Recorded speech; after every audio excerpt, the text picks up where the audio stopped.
Irmãos, nós paramos aí nos três ofícios de Jesus.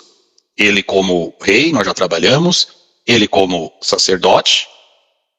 Vocês tiveram aí algumas aulas, né, que eu fiz questão de mostrar na prática e verificar o quanto que nós consideramos esta palavra como verdadeira, que Cristo, ele é o nosso sumo sacerdote.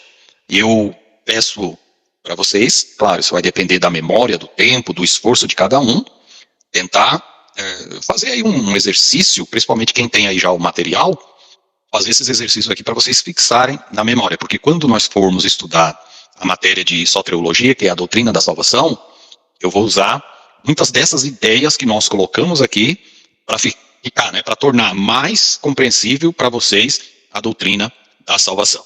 Então, aqui, Jesus, ele é colocado como o profeta. E por que Jesus é colocado como o profeta, que é o terceiro ofício dele? Não como somente aquele profeta do Velho Testamento, que foi prometido através de Moisés, mas também o profeta que é muito mais do que todos os outros profetas, que é aquele que trouxe para nós a revelação final de Deus.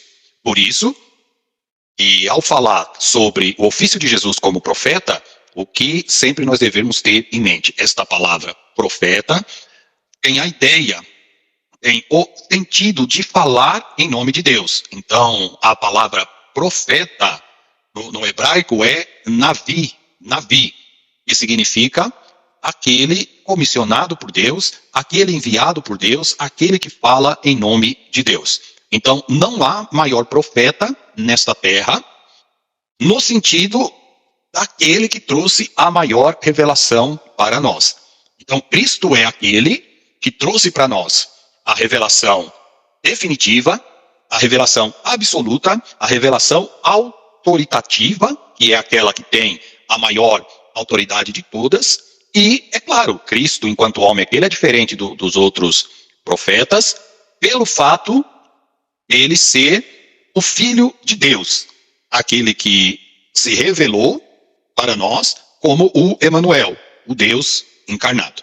É sempre esta ideia que vocês devem recorrer. Então, esses ofícios de Cristo, irmãos, principalmente aqui o de rei e de sacerdote, nós vamos ter pela eternidade. E quando nós falamos pela eternidade, Jesus, ele vai ser, né, quando todas as coisas terminarem, ele vai ser o representante da humanidade e julgará, que dominará sobre essa terra. O que vocês assim precisam colocar na mente é que esse ofício de Jesus, ele não terminou na sua ascensão. Pelo contrário, ele continuou. Jesus, nesse momento, está intercedendo por todos os crentes lá na glória. E aí eu avanço mais na eternidade. Quando nós terminarmos, né, quando houver aí o término de todas as coisas, em que Cristo entregará o reino ao Pai, não é que Cristo estará sendo diminuído.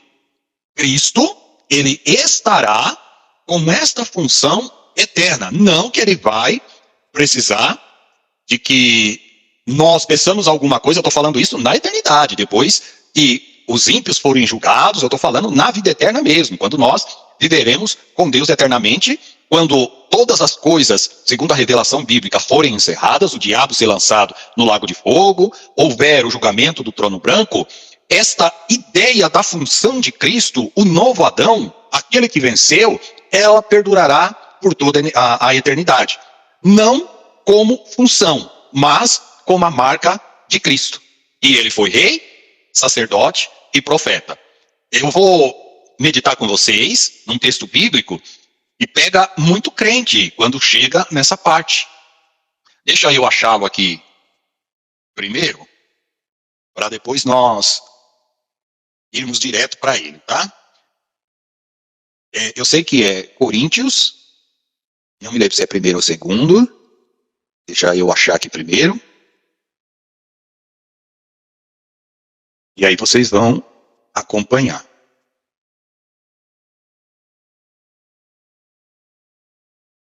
É, 1 Coríntios 15, irmãos, 15, 24. Eu gosto de mostrar para vocês o texto bíblico, então sempre compartilho a tela para nós verificarmos aí. Quem encontrou, pode fazer a leitura bíblica aí, mas está aí compartilhado com vocês na tela. Pode ler, pastor? Pode ler. 15:34. Vigiai justamente e não pequeis, porque alguns... 24, irmã Viviane. 24? Isso. Aqui. Depois virá o fim, quando tiver entregado o reino a Deus, ao Pai, e quando houver aniquilado todo o império e toda a potestade e força. Isso, irmã Viviane, por gentileza, lê o 25 e o 26 também, para a gente pegar aí a ideia do contexto. Porque convém que reine até que haja posto a todos os inimigos debaixo de seus pés. Ora, o último inimigo que há de ser aniquilado é a morte. Isso. Então vamos lá, irmãos, vocês estão vendo aqui que Paulo no capítulo 15, ele vai falar sobre a ressurreição dos mortos, sobre o nosso estado eterno. No 23 ele falou aí sobre as primícias. No 22 ele está falando, né, dessa ideia de Adão e de Cristo como o segundo Adão. Essa ideia está aí no capítulo 15 de 1 Coríntios. Quando você lê o 24, depois virá o fim. Esse fim aqui é exatamente o final de todas as coisas, conforme eu estava falando aí na introdução. É o fim, quando todos os ímpios forem julgados, quando o mal for exterminado do mundo e nós estivermos no estado eterno. Por isso, e no 26 a irmã Viviane leu, e o último inimigo que há de ser aniquilado é a morte. Então, tudo isso que está aqui está falando do nosso estado eterno. E aqui Paulo no 24, ele fala, depois virá o fim, quando tiver entregado o reino a Deus, ao Pai. E quando houver aniquilado todo o império e potestade. Nesses versos, irmãos, vocês vão sentir que Paulo ele tá colocando uma outra ideia aqui que nós já vamos meditar. Onde ele diz que então Cristo será tudo em todos. Vamos ver se está aqui mesmo, no 24. Ajeitou, nananã. Aqui, ó, 28. E quando todas as coisas lhe estiverem sujeitas, então também o mesmo Filho se sujeitará àquele que todas as coisas lhe sujeitou, para que Deus seja tudo em todos. Então Paulo está falando aqui do estado eterno. Mas quando se dará, ou qual a ideia que está por trás, e também o mesmo Filho se sujeitará àquele que todas as coisas lhe sujeitou. Quem olha para esse verso aqui e não entende, a pessoa vai ficar com uma minhoca na cabeça e vai falar, ué, mas Jesus vai se sujeitar a Deus? Vai entregar o reino para ele, se sujeitar como se Deus aqui, enquanto Deus Pai, fosse maior do que todos e ele fosse tudo em todos. Irmãos, me perdoe só um minutinho. Deixa eu fazer um negócio que, coitado do Tiago, eu falei com ele hoje e esqueci de mandar o link para ele, coitado. Espera aí, eu tenho que inserir ele lá no grupo. Só um minutinho, irmãos, que eu vou mandar o link para o Tiago e aí a gente volta aqui.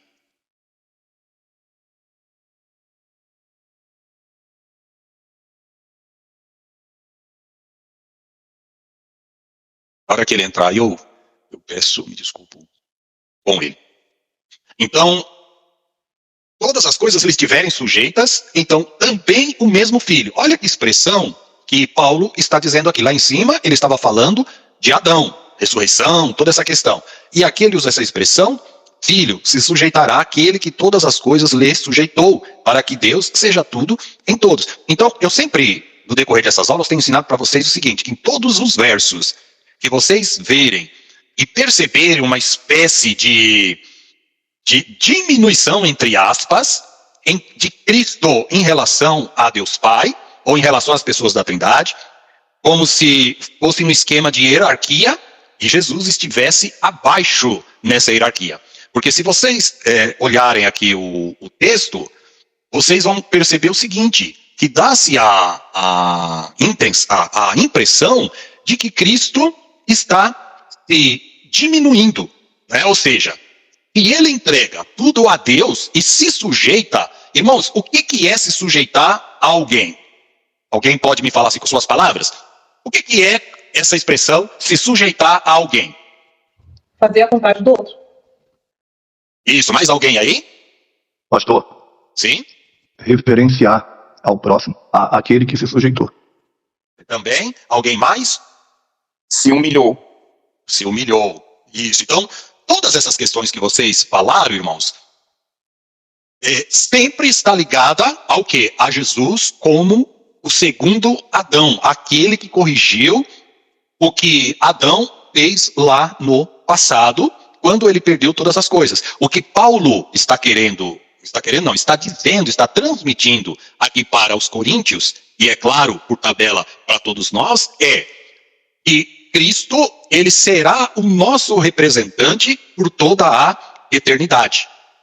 Não que lá na eternidade haverá a necessidade de mediação. Vocês estão conseguindo entender o que eu estou tentando explicar aqui? Porque senão eu dou outros exemplos aí. Eu estou falando aqui da eternidade, é isso que o verso está querendo dizer. Então, quando eu digo, ou eu disse lá no início, que Cristo, ele terá essa representação por toda a eternidade. Vocês conseguem entender isso que eu estou explicando? E mesmo após nós sermos salvos, essa representação de Jesus, como rei, sacerdote e profeta, ela perdurará na eternidade. Vocês conseguem entender isso ou não? Sim. Sim. Sim? Tudo bem aí? Sim, pastor Paulo, presbítero Narciso, consegue entender, irmão Luciene?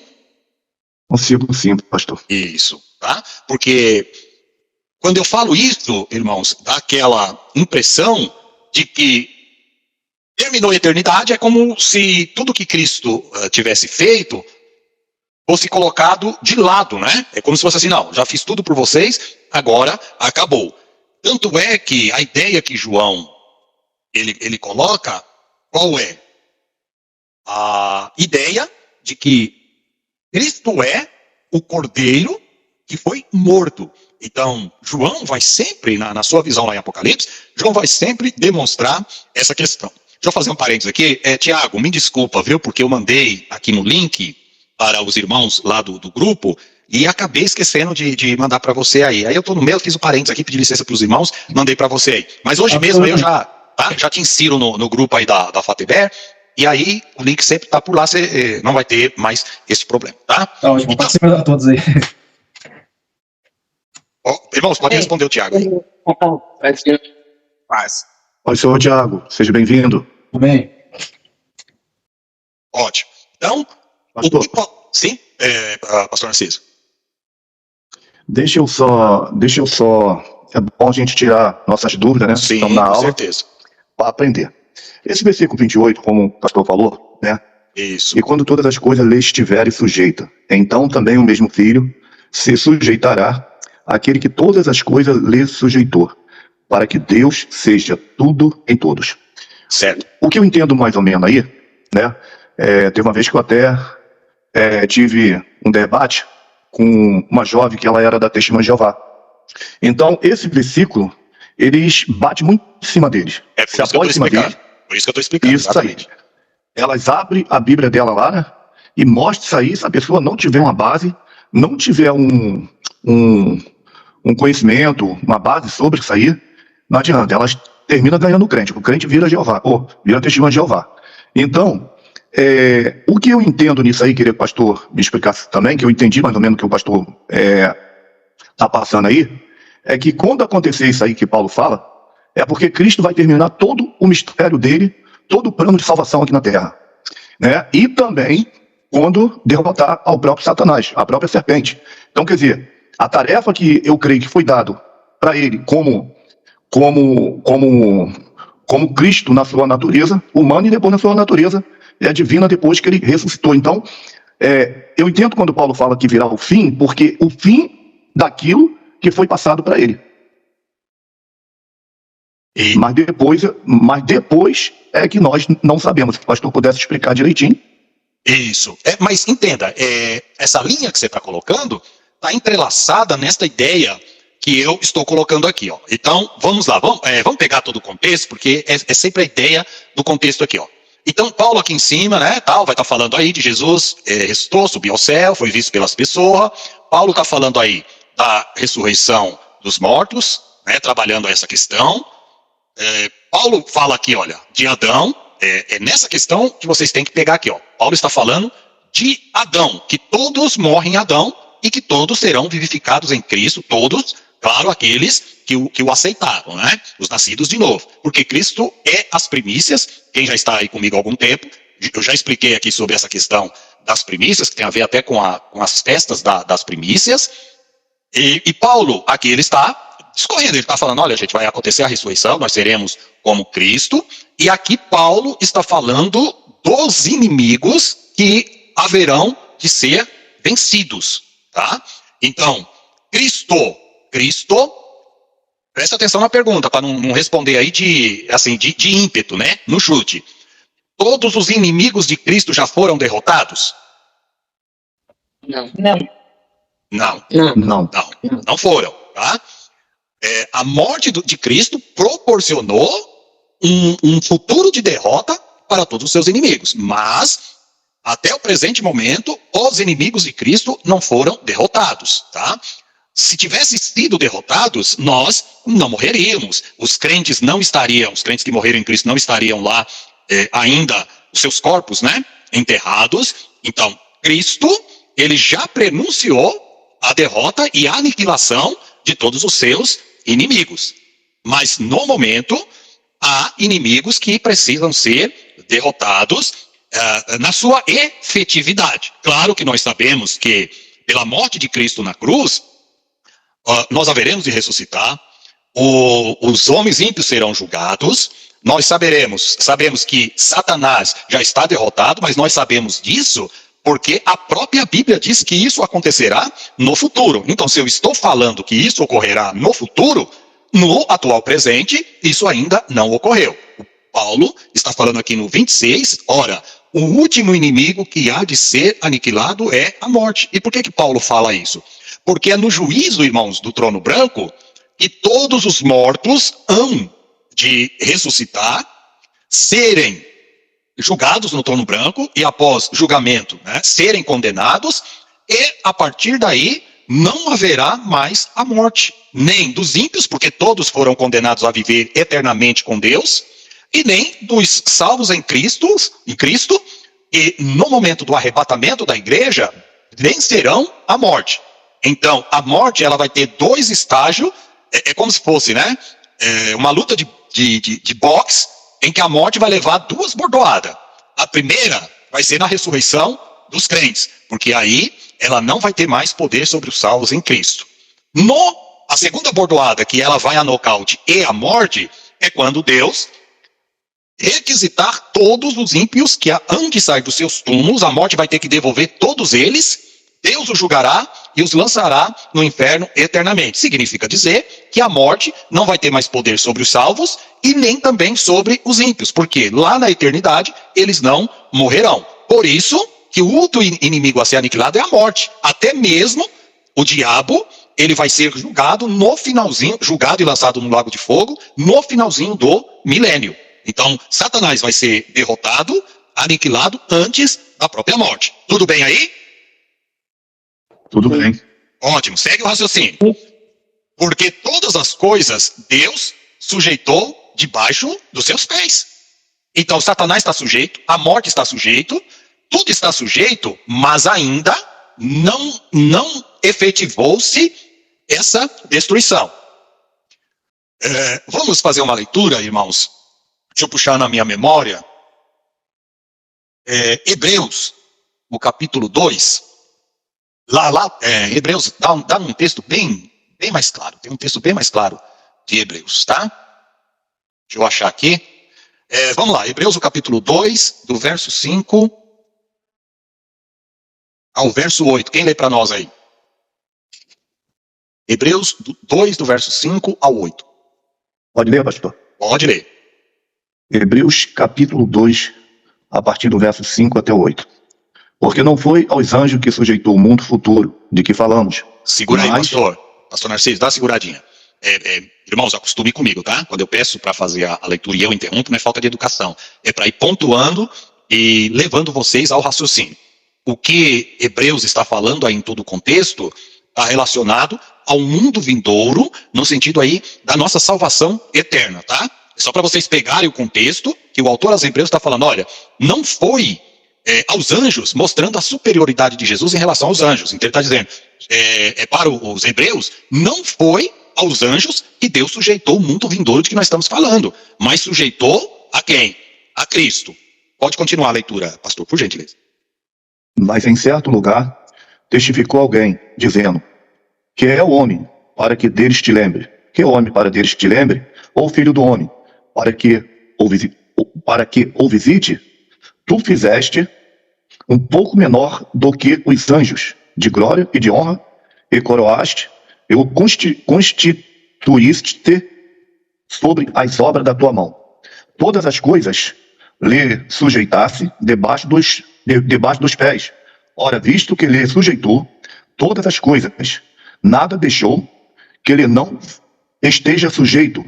Mas agora, ainda não vemos que todas as coisas lhe estejam sujeitas. Isso. Deus sujeitou todas as coisas debaixo dos seus pés. Ora, visto que lhe sujeitou todas as coisas, nada deixou que não lhe fosse sujeito. De quem o autor está falando aí? Está falando de Cristo. Mas agora ainda não vemos que todas as coisas lhe estejam sujeitas. Por que o autor da carta aos Hebreus escreveu isso? Porque os destinatários da carta estavam questionando, falam, olha, mas se na ressurreição de Jesus foi vitorioso, se ele é vitorioso, por que nós vemos ainda tanta maldade? Por que nós vemos ainda tanta morte? Em suma, né? Por que nós vemos tanta desgraça? Por que o diabo ainda não foi julgado? Por que os reis da terra não foram julgados? Aí o autor está explicando exatamente essa lógica que nós estamos colocando aqui. E nós sabemos que Deus sujeitou todos os inimigos de Cristo. Mas no atual momento, na atual circunstância, não foi desferido golpe mortal nos inimigos de Cristo. Isso acontecerá no mundo vindouro, ou seja, lá no juízo do trono branco, quando se estabelecer o julgamento final e nós entrarmos para o estado eterno. Tudo bem? Então vamos continuar o raciocínio que agora fica mais claro. Então é o que Paulo está falando aqui, ó. Mas quando diz que todas as coisas lhe estão sujeitas, claro está que se executa, claro está que se efetua aquele que sujeitou todas as coisas. Aqui Paulo está invertendo a lógica. Paulo está dizendo, ó, Deus sujeitou todas as coisas a Jesus, exceto o próprio Deus. E por que Deus não está sujeito a Cristo? E por que Cristo, na sua divindade, não está sujeito a Deus? Então vamos pensar só na divindade. Eu estou falando no Cristo, eu estou falando no Filho de Deus, a segunda pessoa da Trindade. Por que um não pode estar sujeito ao outro? Porque tem a mesma essência? Isso, porque tem a mesma essência. Que essência é essa? A essência divina. Então é claro que quando Paulo fala lá no 27, e Deus sujeitou todas as coisas a Cristo, ele está falando todas as coisas no sentido de criação. E quando fala no 24, que Cristo entregará o reino a Deus, irmãos, que reino é esse? E ele está se referindo aqui. Nós oramos, né?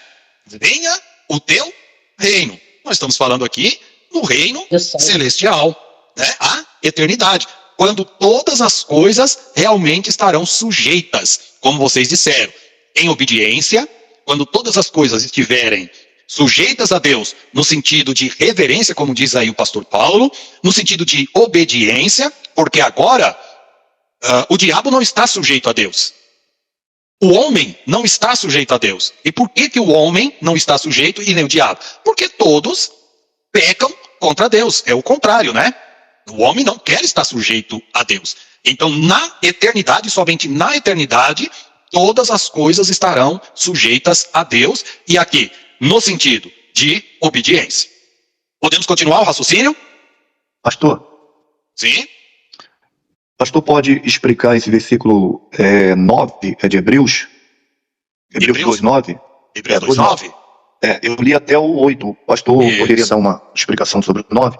Isso. O que diz aí o 9? Ó, vemos, porém, coroado de glória e de honra aquele Jesus que fora feito um pouco menor do que os anjos, por causa da paixão da morte, para que pela graça provasse a morte por todos. O que o autor aos Hebreus está falando no 9, seguindo a ideia do 8? Ele está dizendo o seguinte: olha, nós não vemos todas as coisas sujeitas a ele neste momento. Então nós vemos a morte, nós vemos a destruição, Satanás está operando aí, a maldade no mundo, a morte ainda ceifa vidas, inclusive os cristãos. Então nós não vemos essa sujeição de forma nítida, porque nós vemos o mal ainda na terra.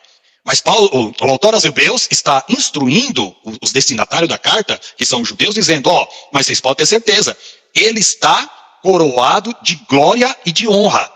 Aquele que foi feito um pouco menor do que os anjos. Em que sentido que Jesus ele foi feito um pouco menor do que os anjos? Exatamente na sua humanidade.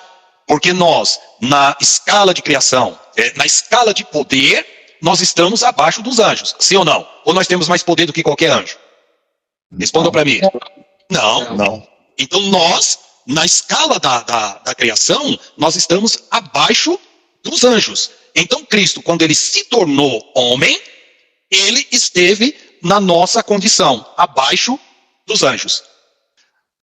E aí ele diz, por causa da paixão da morte. Ou seja, porque Cristo teria que morrer, aí paixão no sentido de passar pela morte, né, pelo processo de crucificação, para que pela graça de Deus provasse a morte por todos. Então o que o autor aos Hebreus está dizendo é o seguinte, falou, gente, Cristo, ele é superior aos anjos.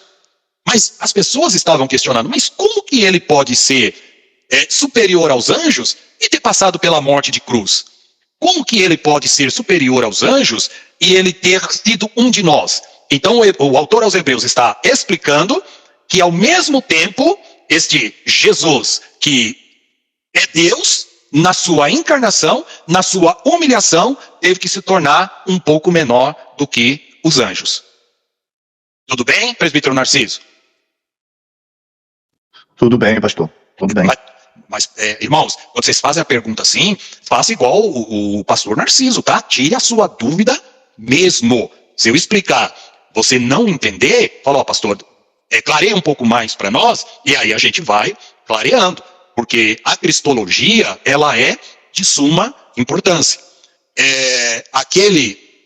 Se o senhor leu 9 aí, verso 10, porque necessitava, porque convinha que aquele para quem são todas as coisas, e mediante quem tudo existe, olha o autor falando da divindade de Cristo aqui, trazendo muitos filhos à glória, consagrasse pelas aflições o príncipe da salvação deles. Então, o que o autor aos Hebreus está mostrando, explicando aí para os destinatários, era que eles deveriam entender que mesmo Cristo sendo inferior aos anjos na sua humilhação, na sua encarnação, todavia, ele é o Deus que se tornou carne. Então, por um período, ele se tornou um pouco menor do que os anjos. Que período foi esse? O período entre o nascimento e a ressurreição. Ficou entendido aí para todos? Pastor? Sim? Desculpa aí, pastor, porque eu quero tirar minha dúvida. Fica à vontade. Perdoe que eu quero tirar minha dúvida, porque... Fica à vontade. Na Bíblia, pelo menos de repente, eu acho que eu já estudei, mas não me recordo agora. Certo. Tem alguma parte na Bíblia que fala, após esse versículo que nós lemos em Gálatas, Gálatas, capítulo 2. 2, 16 ao 21. Isso aí. Foi Gálatas. Foi. Eu repeti um versículo que fala que, então virá o fim, onde é que é? É Gálatas? né? Depois que Cristo entregar todo o reino a Deus. Não, isso aí é 1 Coríntios capítulo 15, que é o que está isso aqui, isso mesmo. Segundo 1 Coríntios, deixa eu achar aqui. Tá aqui. 15, só pra gente tirar essa duvidazinha. Porque, como eu falei, pastor, às vezes os testemunhos de Jeová quer dar uma calça arriada na gente. É 1 Coríntios, Capítulo 15. Aí você vai pegar, ó, os versos importantes é o 24 e o 27. Isso aí. 1 Coríntios, capítulo 15, 24. verso 24. Não é E o isso? 27, o 24 e o 27. O 26 diz assim, ora, o último inimigo que há de ser aniquilado é a morte. Né? Certo. Aí no 28 fala assim, e quando todas as coisas lhe estiverem sujeitas, também o mesmo filho se sujeitará àquele que todas as coisas lhe sujeitou, para que Deus seja tudo em todos. Agora, a pergunta que eu faço, pastor, depois desse episódio, né, que Cristo, como diz o testemunho de Jeová, ele vai entregar o reino a Deus. Então, eles acham, na mente deles, que ali Cristo não vai ter mais o mesmo poder que Deus, porque todo o reino vai ser entregue nas mãos de Deus. Então é nessa parte que eles tentam diminuir a Cristo. Olha, Cristo só fez aquilo por isso, isso, entendeu? Aí a pergunta que eu faço, pastor, depois desse episódio, tem alguma passagem que mostra Cristo continuando reinando, né, junto o Pai, Filho e Espírito Santo? É a pergunta que eu faço, pastor. Não sei se o pastor entendeu. Sim, não, entendi. Nós podemos pegar, irmãos, o texto de Apocalipse, tá? Para nós aqui, para responder a tua pergunta. Agora, para o testemunha de Jeová, é muito difícil você usar os textos de Apocalipse, porque Apocalipse na cabeça deles é muito complicado, tá? Eles não têm essa interpretação que nós temos. Mas aí você vai mostrar na Bíblia, e aí você precisa entender um pouquinho de escatologia para explicar para eles. Então vamos pegar versos bíblicos e, de certa forma, nós vemos aí Cristo reinando, né? E outra, quando fala em Apocalipse que Deus reinará, o termo Deus reinará não está só se referindo a Deus Pai, está se referindo à Trindade.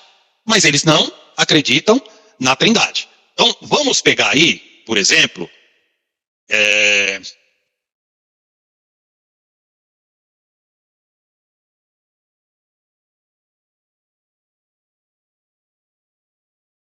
deixa eu ver se esse aqui.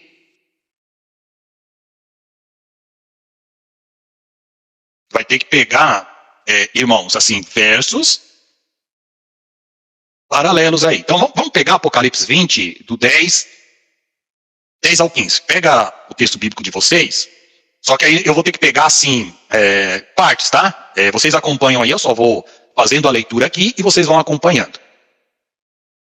Então, eu disse para vocês que o último inimigo a ser vencido é a morte, conforme está no texto aí, tá? Então, Apocalipse 20, 10.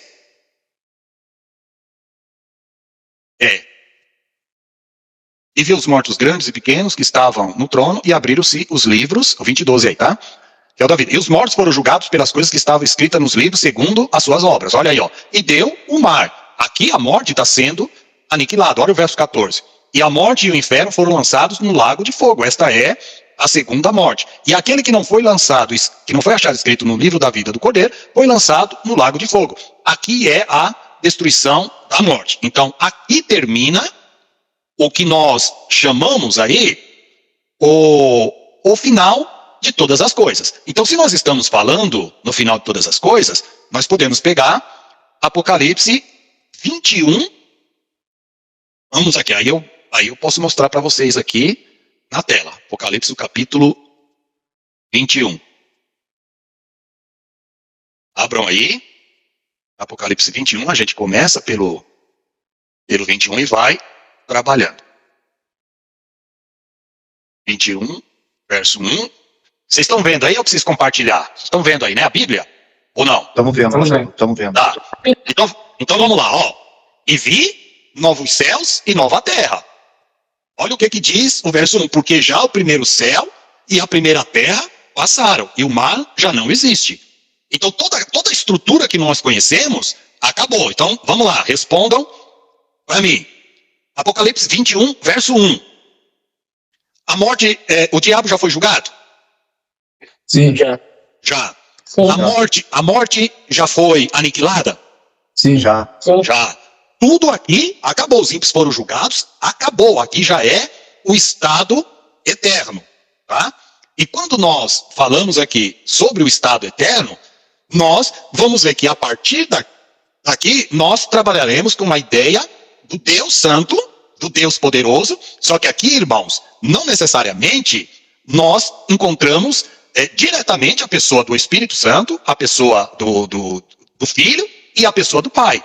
Então, quando Paulo lá fala que Deus será tudo em todos, aqui é o Deus enquanto Trindade, Pai, Filho e Espírito Santo. Então vamos continuar aí a lógica, de Deus descia do céu, e eis aqui o tabernáculo de Deus com os homens, pois com eles habitará, e eles serão o seu povo, e o mesmo Deus com eles, e será o seu Deus. E ele limpará todas as lágrimas. Vai pegando aí, E o que estava sentado sobre o trono disse: eis que faço nova todas as coisas. E disse-me: escreve, porque estas palavras são verdadeiras e fiéis. Vamos lá, pastor Narciso, pega esse verso que é o que você estava querendo. Quem é que está falando? Veja que aqui nos versos anteriores está falando Deus. Deus aqui, enquanto Trindade. Mas aqui, a partir do verso 5 e 6, já está falando do Deus Filho. E você vai entender o porquê. E o que estava sentado sobre o trono disse: está falando quem estava sentado sobre o trono? Não. Não está falando, tá? Esse que estava sentado sobre o trono disse: eis que faço novas todas as coisas. E disse-me: escreve, porque estas palavras são verdadeiras e fiéis. E disse-me mais. Quem é que está dizendo mais? É o que está sentado sobre o trono. Tudo bem aí? Tudo bem. Tudo bem? Todos estão acompanhando? Sim. Tá. Está cumprido. Eu sou o alfa e o ômega, o princípio e o fim. Por que nós sabemos que este está sentado sobre o trono? E se ele está no trono, ele é o quê? Quem se assenta no trono, ele é rei, Deus. Tudo bem? Se ele é rei, ele governa. Então aqui está falando da pessoa do Filho. E por que nós temos tanta certeza que está falando da pessoa do Filho? Em Apocalipse 21, 6, o que está escrito aí? Eu sou o Álfega, eu sou o Alfa e o Ômega, o princípio e o fim. Quem é que é o Alfa e o Ômega, o princípio e o fim? Quem é que tem essa autodenominação na Bíblia? O Deus Filho. Jesus. E por que nós temos tanta certeza disso? Como o pastor Paulo está prestando atenção aí, irmã Cleide, abre aí para nós em Apocalipse, capítulo 1, verso 8, e lê para nós aí, digníssima. Amém, para um pouquinho só. Apocalipse 7 também fala, né? Bem claro. Como que é? Apocalipse 7, 17 também deixa bem claro. Isso. Segura aí, pastor Paulo, que o senhor vai ler aí também. Cleide, Apocalipse 1, 8. Amém. Eu sou o Alfa e o Ômega, o princípio e o fim, diz o Senhor, o que é, o que era e o que há de vir, o Todo-Poderoso. A quem está se referindo esse verso aí em Apocalipse 1, 8? Jesus. Então quem é esse aqui, pastor Narciso? Jesus. Então, ele está reinando juntamente com quem aqui? Com o Pai. E aqui é uma prova concreta de que todas as coisas já foram passadas. Porque a destruição da morte de Satanás é até o capítulo 20. A partir do 21, só é bênção, meu amigo. Só é glória. Então aqui fala dos salvos. E se está falando dos salvos, dos remidos, é porque Cristo está reinando com o Pai. Mas vamos reforçar mais ainda. Apocalipse 1:8 diz aí, né? Cleide leu, eu sou o Alfa e o Ômega, o princípio e o fim, o que era e que há de vir, o Todo-Poderoso. Olha, irmãos, quem é que há de vir? É Deus Pai, Deus Filho ou Deus Espírito Santo? Deus Filho. Deus Filho. Deus Filho, é ele que vai vir. Então aqui você pegou os testemunhas de Jeová. Vamos ler também? Pega aí, o pastor Paulo. O senhor falou 1:17, não é isso, pastor Paulo? 7:17.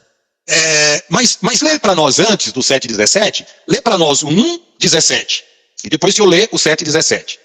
Vou ler 1:17, diz assim. E eu, quando o vi, caí a seus pés como morto. E ele pôs sobre mim a sua destra, dizendo-me: não temas, eu sou o primeiro e o último. Eu sou o primeiro e o último. É a mesma coisa do que princípio e fim. Lê o outro verso, pastor Paulo, que o senhor falou aí. Diz assim: porque o cordeiro que está no meio do trono os apacentará, ele lhes servirá de guia para as fontes das águas da vida, e Deus limpará de seus olhos toda lágrima. E dá uma olhada aqui no 21:4. Ó, e Deus limpará de seus olhos toda a lágrima. E não haverá mais morte, nem pranto, nem clamor, nem dor, porque já as primeiras coisas são passadas. Pastor Paulo, confirma aí para mim, no 7:17, está dizendo que quem é que está sentado aí no trono? Porque o cordeiro que está no meio do trono. E se Isaías 53:7 vai dizer que ele era o cordeiro, e a Bíblia toda leva ele como cordeiro, provavelmente aí está falando de Cristo. De Cristo. Ótimo. Mas assim, para a gente tirar todas as dúvidas, reparem Apocalipse 21:6, tá? A quem quer e tiver sede, de graça lhe darei da fonte da água da vida. Quem vencer, ele dará todas as coisas, e eu serei o seu Deus, e ele será meu filho. Quanto aos tímidos, vocês vão ver, irmãos, que quem está falando aqui todas essas coisas é aquele que está sentado sobre o trono, que em princípio a gente fica na dúvida de quem é, mas quando você começa a pegar todos os versos, você vai ver que quem está falando aqui é o Deus Filho, a partir do verso 5. E o que estava assentado sobre o trono, o que está no meio do trono, irmãos, é a mesma coisa, tá? É ele que está falando. A partir daqui, ó, do verso 5, é o cordeiro que está falando. Tudo bem? Vamos lá. Mostrou a nova Jerusalém. Aquele que falava comigo, tinha uma cana, mediu, toda essa parte. Aqui está falando da nova Jerusalém, que é a nossa habitação. Tudo bem? Acompanha aí o raciocínio. Vejam que aqui não fala mais de outra coisa a não ser das bem-aventuranças do crente. Continue esse raciocínio. Não esqueça do alfa e o ômega lá, do princípio e o fim. Aqui de novo falando do cordeiro, tá? 21:27 falando do cordeiro. Vamos para o último capítulo de Apocalipse. Olha, mostrou o rio puro da água da vida no meio da praça. Nós vamos ver aqui o próprio cordeiro falando, repetindo: eu sou o alfa e eu sou o ômega. Ó, o Senhor Deus enviou o seu anjo, aqui já está finalizando, tá?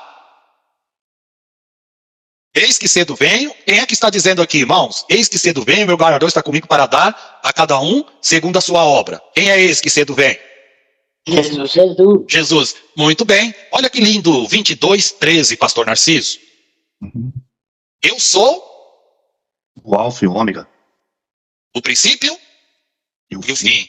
O primeiro e o derradeiro. derradeiro. Derradeiro. Significa dizer o seguinte: que depois de todas as coisas, quem está reinando aqui juntamente com Deus Pai é o Deus Filho. Boa, pastor. Tudo bem aí, meu amigo? Boa, porque hoje em dia, pastor, até mesmo tem muitos cristãos, né, muitos servos de Deus que têm dúvida, entendeu? Então, eu fico muito feliz que Deus tenha usado a pessoa do pastor, né? Então, isso aí ajuda muita gente a tirar dúvida, porque se não catucar lá, mexer, entendeu? Não adianta que mesmo às vezes a pessoa explicando uma passagem, duas passagens, sempre fica aquela dúvida. Mas será? Isso. Mas eu creio, depois que o pastor explicou agora, pelo menos eu não tenho mais dúvida. E creio que todos os alunos também, né? Alguns que tinham dúvida, eu acho que conseguiram tirar suas dúvidas aí. Tudo bem? E nós vamos nos deter um pouco mais em 1 Coríntios, tá? Então vamos lá, ó. E quando todas as coisas lhe estiverem sujeitas, tá no 28 aí, ó. Então também o mesmo filho se sujeitará àquele que todas as coisas lhe sujeitou, para que Deus seja tudo em todos. Então, quando o texto bíblico aqui está falando que Cristo vai se sujeitar, irmãos, é como o representante, essa ideia filho e pai, eu já expliquei para vocês. Jesus, enquanto Deus, preste atenção, Jesus, enquanto Deus, ele era filho? Não. Não. Não, pastor. Não, porque Jesus é eterno. Jesus, enquanto homem, que nós já estudamos sobre isso, enquanto homem, aquele que veio nos representar, o segundo Adão, aquele que veio para vencer o pecado, ele é filho de Deus? Sim. Enquanto homem, sim. Sim, Sim. enquanto homem, sim. Então, quando vocês verem essa questão filho aqui de Deus, na maioria dos textos bíblicos vai ter essa conotação do Jesus humano. É por isso que aqui ele está se colocando como representante da raça humana. Terminou, aí, pastor Narciso, liga no que o senhor estava falando. Terminou o processo da redenção, cumpriu-se a profecia de Gênesis 3,15, absolutamente. Então Jesus, o que Paulo está querendo dizer é que Jesus vai chegar, fala, Pai, enquanto representante da raça humana, eu cumpri tudo aquilo que o Senhor determinou para eu cumprir, e como sempre, né, aqui eu já estou parafraseando, nós nunca perdemos, nós só vencemos, porque eis aí os teus filhos, vamos reinar, porque tudo agora está sujeito a nós. Sujeição aqui no sentido de obediência, sujeição aqui no sentido de controle total de Deus. E por que eu estou enfatizando isso? Porque de repente alguém vai falar assim, irmão Dilon, mas Deus não tem o controle sobre tudo? Deus tem o controle sobre tudo, mas as pessoas não estão sujeitas a ele em termos de obediência. Lá na eternidade, os que estiverem lá, nos capítulos 21 e 22 que nós estudamos de Apocalipse, ali todos estão sujeitos a Deus? Vai ter alguém ali que não está sujeito a Deus? Sim ou não? Sim. Não. Não, sim. Todos vão estar sujeitos a Deus. Todos vão estar sujeitos a Deus, é verdade. Eu vi um não aí, então vamos entender. De novo eu vou perguntar. Você tem que pastor, foi sem querer, viu? Desexplicar Faz parte. Tudo bem, Juan? Entendeu aí então, tá? Então, Apocalipse 21 e 22. Todos os que estiverem lá estarão sujeitos a Deus? Sim ou não? Sim. Sim. Sim. Sim. Não haverá mais diabo, não haverá mais demônio, não haverá mais morte, não haverá mais tristeza, não haverá mais nada. É o que diz lá Apocalipse 21, 4. Porque Deus enxugará dos nossos olhos toda a lágrima. Aí o verso continua dizendo, porque não haverá mais morte, não haverá mais dor, não haverá mais rancor, porque todas as coisas já são passadas. Ali é o estado eterno de gozo. Então Cristo, ele é o quê? O nosso representante eterno, como aquele, segundo Adão, que venceu o pecado, que venceu a morte e que venceu a Satanás e que venceu tudo. Deixa eu fazer uma perguntinha para vocês entenderem um detalhe. Nós já estudamos sobre isso aqui, mas eu falei muito rápido. Irmãos, Jesus ressuscitou num corpo glorioso? Sim. Sim. Sim, nós estudamos sobre isso. Mas Jesus tinha a marca, podemos colocar ali como a cicatriz, tá? Do seu lado, onde a lança foi perfurada, a lança perfurou, desculpem, e nos seus dedos, aliás, nas suas mãos e nos seus pés. Sim ou não? Quando Jesus ressuscitou, tinha ou não tinha? Tinha. Sim. Tinha, ótimo. Vocês estão concordando comigo. Então, se vocês estão concordando comigo aqui, vocês vão concordar até o final. João, lá em Apocalipse, ele tem a visão de Jesus como cordeiro que havia sido morto. Então, João vê Jesus ali glorificado. O Jesus que subiu para a glória, no corpo ali glorioso, tá? É o Jesus que está sentado lá no trono. Lembra lá quando o anjo disse para as pessoas, os discípulos que estavam ali, ó, este Jesus que vocês estão vendo subir, há de voltar, como para o céu vocês estão vendo ele ir. Quando Jesus voltar, agora que vem a pergunta, quando Jesus voltar, primeiro, voltar como a igreja, tá? Pós-arrebatamento da igreja, quando ele voltar como a igreja, para instaurar o milênio aqui na terra. Jesus habitará conosco, né, igreja, e com aqueles que estiverem aqui no milênio. A pergunta que eu faço para vocês agora é, ele ainda estará com esta marca e cicatriz no seu corpo glorioso, sim ou não? Não. Pense bem. A mesma coisa somos nós, pastor. Se nós formos ser um corpo glorioso, transformado, se a gente tiver alguma cicatriz, lá no céu nós não vamos ter cicatriz. Mais alguém? Eu vou chutar que não. Mas não sei não. Não. Faz a pergunta de novo para me dar uma observada, por favor. Como que é, o pastor Paulo? Faz a pergunta de novo para me dar uma observada, que eu estava vendo Lucas 24, quando Jesus ressuscitou, porque ele queria provar para os discípulos que era ele mesmo. E se Jesus Cristo é representante da humanidade, essas marcas ainda continuariam, só do final de tudo que poderia ser que não, mas enquanto ele é representante da humanidade, sim. Então vamos lá. Então vamos, a pergunta, pastor Paulo. Vamos pegar lá, pastor Paulo complementa aí. Pastor Paulo, no texto que o senhor leu de Lucas, o capítulo 24. Quando Jesus ressuscita, ele está com as marcas. Não há dúvidas aqui, talvez alguns irmãos estão possam ter dificuldade porque não assistiu, né, as nossas aulas sobre o corpo ressurreto de Jesus, tá? Mas aqueles que assistiram, entendem bem quando eu pergunto aqui. Jesus, quando ressuscitou, pastor Paulo, confirma aí para nós, senhor que já leu o texto. Ele ressuscitou com um corpo glorioso e ele estava com as marcas, sim ou não? Sim, no 24, 38 diz bem, e ele diz, Isso. porque está turbado, e porque sobem tais pensamentos ao vosso coração, vede as minhas mãos e os meus pés, que sou eu mesmo, tocai-me, vede, pois um espírito não tem carne nem osso, como verdes que eu tenho. Jesus Cristo continuava com as mesmas marcas, com a mesma cicatriz, para testificar que foi ele que ressuscitou, num corpo glorioso, mas continuou com as marcas. Perfeito. Então vocês estão lendo aí. Então eu gosto de Bíblia, tá? Bíblia não é pensamento. Eu gosto de Bíblia. É a Bíblia dizendo. Então todo mundo concorda comigo até aí que Jesus ressuscitou no corpo glorioso com as marcas? Tudo bem até aí? Sim. Amém. Isso. Sim. Então, se vocês concordam comigo aqui, eu peguei vocês, tá? Vocês não escapam mais da minha mão. Então, vamos continuar aí. Muito bem. Jesus, pastor Paulo, e nós estudamos, que qual era a intenção de Jesus permanecer com as marcas? Provar que o mesmo que ressuscitou, né? O mesmo que ressuscitou, que morreu, é o que ressuscitou.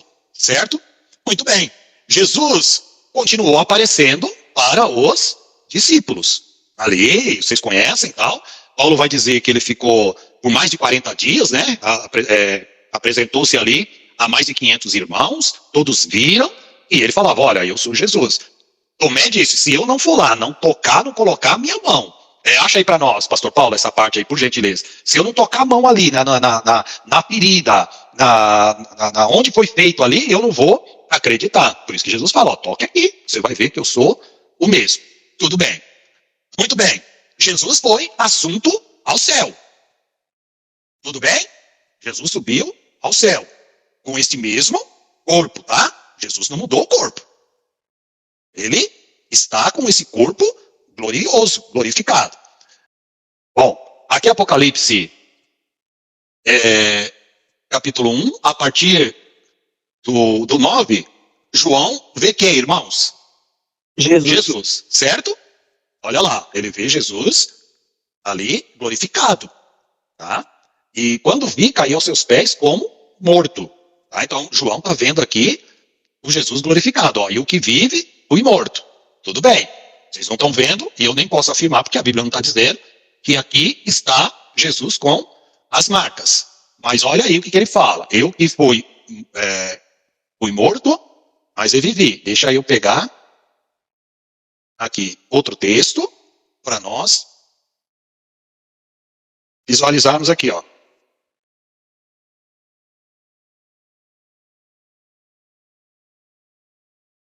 João 20, do 25 ao 29, foi o que Tomé disse, Jesus falou. Lê para nós aí, pastor Paulo. Diz assim, João 20, do 25 ao 29. Disseram-lhe, pois, os outros discípulos, vimos o Senhor, mas ele disse, se eu não vir o sinal dos cravos em minhas mãos, e não puser o dedo no lugar dos cravos, e não puser a minha mão no lado, de maneira nenhuma crerei.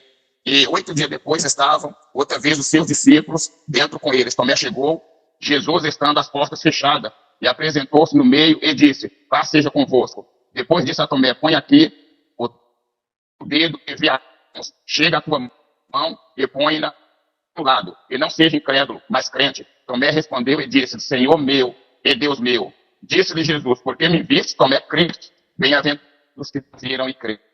Ótimo. Alguém precisa de alguma prova dessa questão? Primeiramente, de que Jesus ressuscitou, estava sobre ele as cicatriz, e o texto bíblico vai dizer, cicatriz ali relacionada às suas mãos e ao lado, tanto é que Tomé foi lá e colocou. Então, Jesus ressuscitado no corpo glorioso. Nós não encontramos nenhum texto bíblico que vai falar para nós em dado momento, e aí, irmãos, é uma questão lógica, né? Jesus quer provar para eles que ele é o mesmo que ressuscitou. Lembre-se lá das seitas que nós estudamos, por que havia necessidade de Jesus provar, mesmo tendo esses textos. Vocês lembram lá das seitas, o que as seitas falavam? Que Jesus não se apresentou no corpo humano, que aquele era um corpo aparente, que Jesus não habitou num corpo. Então, ele, o Senhor, sabendo que poderia haver dúvidas sobre essas questões, ele ressuscitou num corpo glorioso, mas permaneceu por conta dessa questão de provar para eles. Agora nós vamos pela lógica bíblica. Qual é o texto que vocês veem? Agora eu inverto. Qual é o texto que vocês veem Jesus perdendo essas marcas? Tem algum? Não me recordo. Pense bem. Por isso que eu li aqui Apocalipse, capítulo 1, verso 9, para reforçar, porque é o texto que João vê Jesus lá na glória. Fala, então, se tiver, está aqui, né? Ele mostrando alguma coisa, falando, olha, Jesus não estava mais com as marcas. Essa pergunta minha é para levar vocês a pensar. E se alguém tiver, irmãos, eu vou aprender com vocês agora. Vocês lembram de algum texto bíblico onde diz que Jesus, depois que ele mostrou as marcas para Tomé, essas marcas desapareceram? Não tem texto que diz, não. Bem, Pastor Paulo, o senhor conhece? Irmã Luciene, Narciso, Felipe, irmã Viviane, Pedro, irmã Rose? Vocês são leitores da Bíblia? Não. Eu não conheço não, pastor. Não. Pastor Paulo? Também não vi ainda um, não. Eu não conheço. Eu Então, não sei não. isso. Então a nossa lógica nós temos o texto que Jesus, pós-ressurreição, tinha as marcas dos cravos e a marca da lança. Esse texto é provado biblicamente, sim ou não? Sim. Sim. Sim. Sim. Sim. Então todos nós temos o texto que fala que Jesus ressuscitou num corpo glorioso e que e ressuscitado num corpo glorioso, ele tinha essas marcas. Então significa, irmãos, que como nós não temos um texto contrário, a lógica só nos leva a afirmar que Jesus está com essas marcas. E agora é que vem a primeira beleza do texto. Quando Jesus voltar para o milênio, os judeus ali no Armagedon vão estar na expectativa, porque eles estarão quase sendo destruídos. Então, esses judeus, ali eles clamarão, porque as nações vão se reunir para destruir Israel, no finalzinho dos 7 anos da tribulação. Então, ali eles vão estar no desespero, eles vão clamar ao Messias. Jesus, ele volta. Aí eu pergunto para vocês, qual uma das maiores provas de que o Jesus que está voltando é o Jesus que foi crucificado, que morreu e ressuscitou ao 3º dia? Para aqueles que estarão esperando. Hã? Marca. As marcas. As marcas. As marcas. E o texto bíblico vai dizer, né, que ele voltará até mesmo por aqueles que o traspassaram. Quer ver? Está lá em Apocalipse.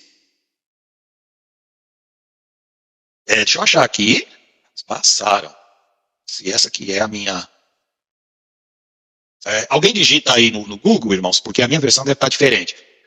Coloca assim, ó, até mesmo os que o traspassaram. Aí me fala a referência, porque o Google daí ele consegue achar todas as versões, tá? Enquanto alguém está procurando aí no Google, até mesmo os que o traspassaram. Aí vai ter o verso todo. Quem achou aí me fala. O Pedro está com a mão levantada aqui. Vai lá, Pedro. Ô, pastor, eu não sei se vai sair muito da matéria, nós estamos estudando acerca eu não sei se seria a certa palavra ofício de Jesus como rei, profeta de sacerdote, nós estávamos no profeta, né? Só que aí falou acerca do reinado de Cristo, quando ele vier e o diabo vai ser lançado no lago de fogo e enxofre e a morte. Aí você citou Apocalipse do capítulo 21, que fala acerca do trono, certo? Do versículo 5 e 6. Aí ligou lá com o capítulo 1 do verso 8, que fala que é Jesus. Só que aí eu estava recordando de alguns textos, de Hebreus capítulo 1 do verso 3, que Jesus se assenta à direita de Deus, Atos capítulo 7 do verso 56, que lá da vitória de Estevão, embora lá não fale que ele se assentou, mas estava à direita de Deus. E Apocalipse capítulo 3 do verso 21, que é aquele que vencer, deixa eu me recordar do texto, aquele que vencer, dar o direito de sentar comigo no meu trono, assim como eu também sentei com meu pai no seu trono. Existem quantos tronos no céu? São um só ou são dois?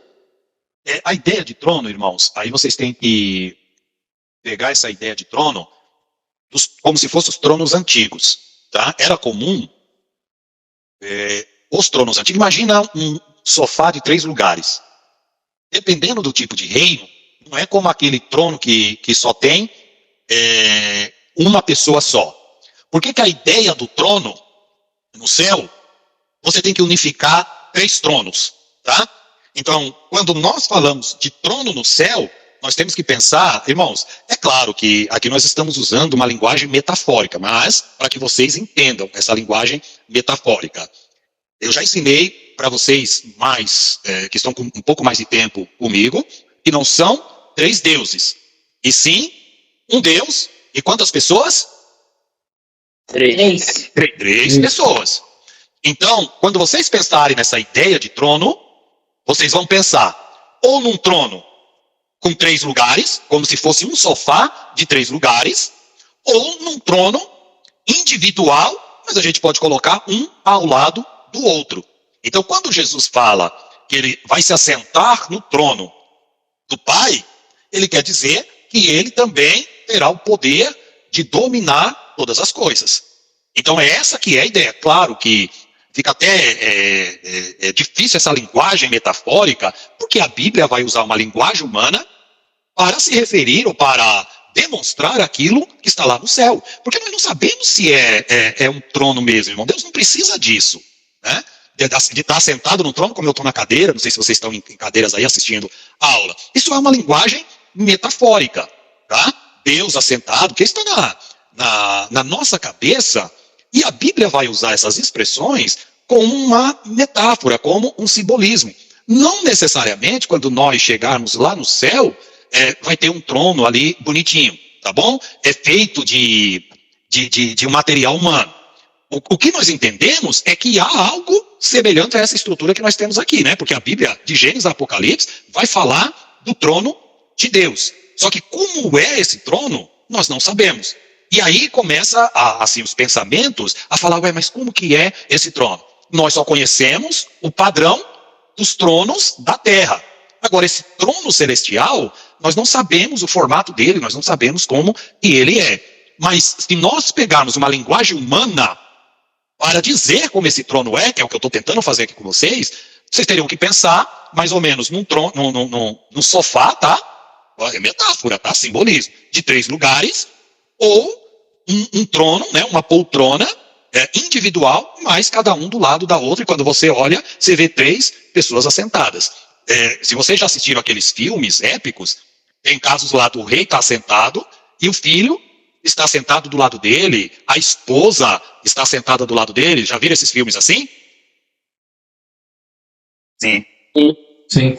Sim? Então, é nesse estilo, tá? Mas, Pedro, aí é uma linguagem metafórica. Nós estamos pegando algo que é humano e transferindo para uma estrutura celestial. Certo é que a Bíblia vai falar de trono de Deus, que Deus se assenta no trono. Jesus fala que está no trono, que Deus está no trono. Nós temos vários versos que falam sobre isso. Mas é difícil nós sabermos a estrutura desse trono. Certo é que o que vocês têm que saber, quantas pessoas nós veremos lá na glória? 3. 3 pessoas, irmãos. Sempre. Sempre. Pastor? 3 pessoas. Sim? Será que a gente pode tirar algum exemplo, pastor, para que nós possamos, assim, imaginar, né, alguma coisa com a arca?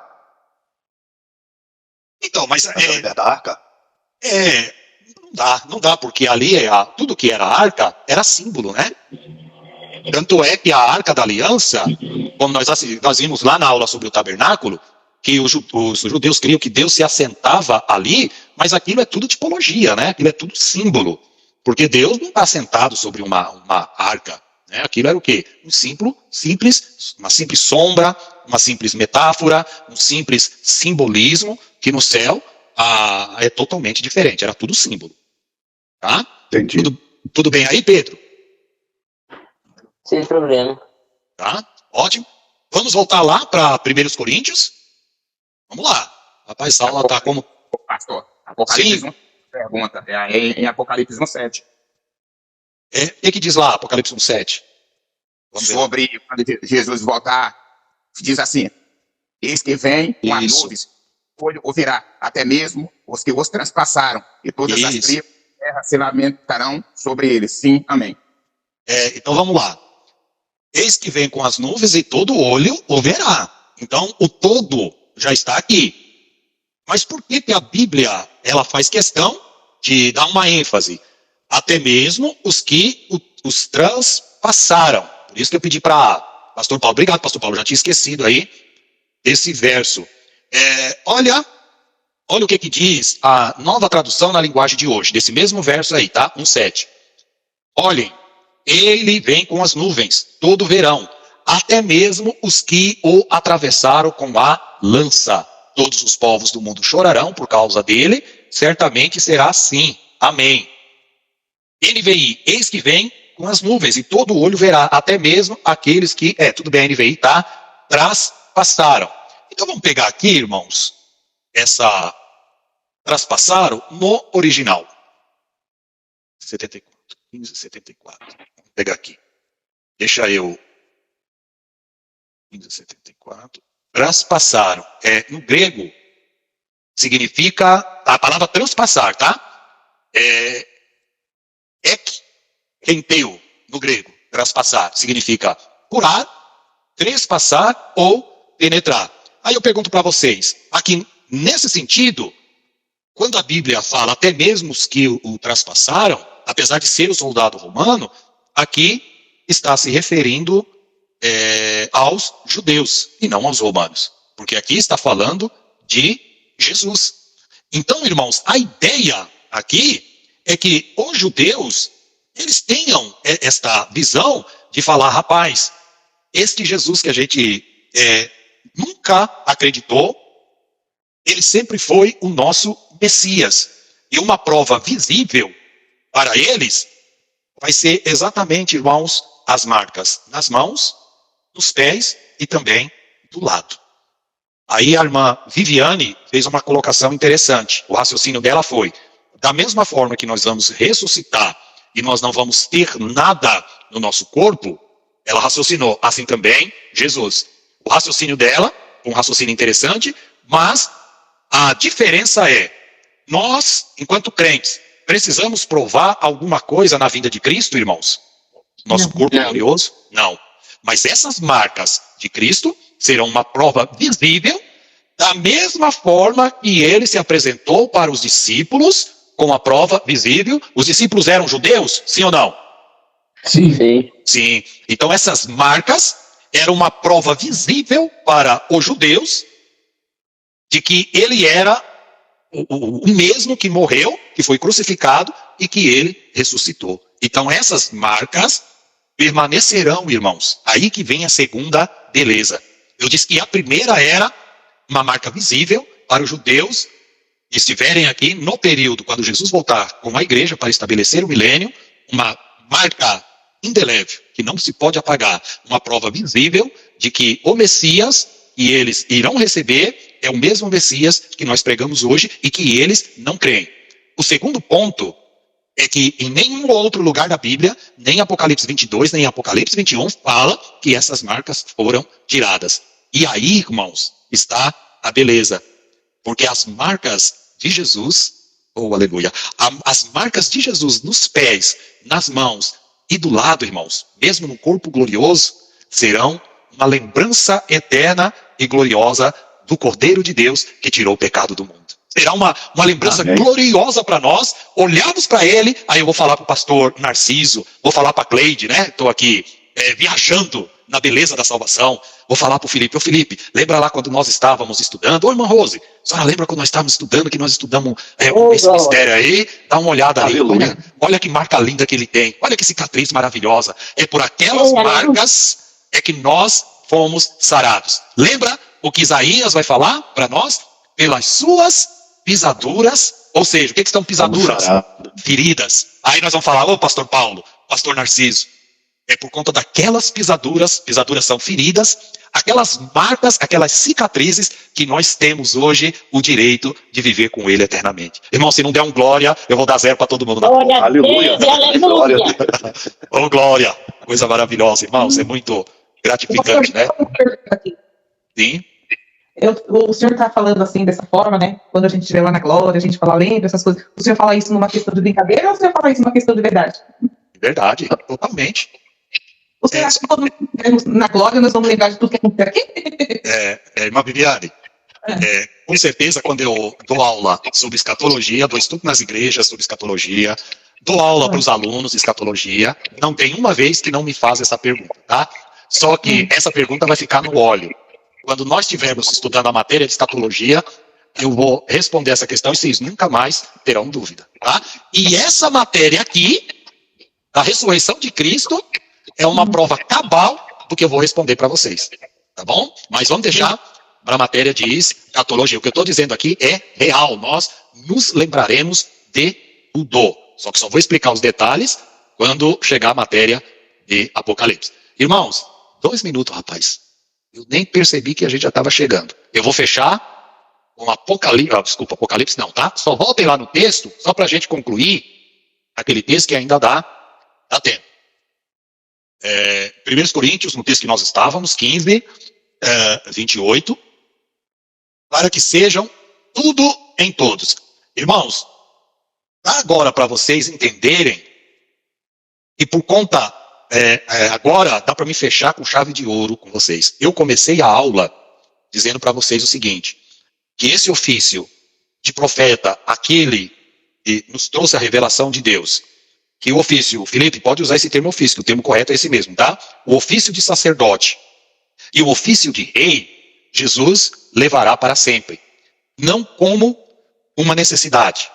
Então nós não precisaremos da mediação do sacerdote. Nós não precisaremos que Jesus, ele fala, olha, fala para mim agora que eu vou falar com o Pai. Porque, irmãos, nós estaremos com os 3. Então quem fala para um, fala para o outro. Não haverá essa mediação lá no céu. Mas essa marca desse ofício, é isso que eu quero que vocês entendam. De profeta, de rei e de sacerdote, Cristo levará por toda a eternidade. Da mesma forma que o seu corpo, ali tendo essa cicatriz, corpo glorioso, levará por toda a eternidade, como uma marca, como uma lembrança daquilo que ele fez por nós. É por isso que ele entregará o reino ao Pai como homem. Pai, está concluído, e agora reinaremos a Trindade, Pai, Filho e Espírito Santo por toda a eternidade, porque ali acabou a função de mediador de Jesus. Acabou a função de Cristo ter precisado ser, né? O nosso sacerdote, o homem que morreu pelos nossos pecados. E agora, para aqueles que assistiram às aulas anteriores, eu faço a pergunta que eu sei que os que assistiram, né, não vão errar, e aqueles que não assistiram não precisam responder. Todos esses textos que nós lemos em Apocalipse hoje, 21 e 22, que encerra tudo, está ligado a que versículo da Bíblia mesmo? Gênesis 3,15. Gênesis 3,15. Alguém tem alguma dúvida disso, irmãos, que está ligado lá? Não. Não tem não, pastor. De forma nenhuma. Porque Apocalipse 21 e 22, que encerra todas as coisas, é exatamente isso. O cumprimento final daquela promessa de Gênesis 3,15, quando Deus restaura tudo aquilo que Adão perdeu. Bom, Deus abençoe vocês.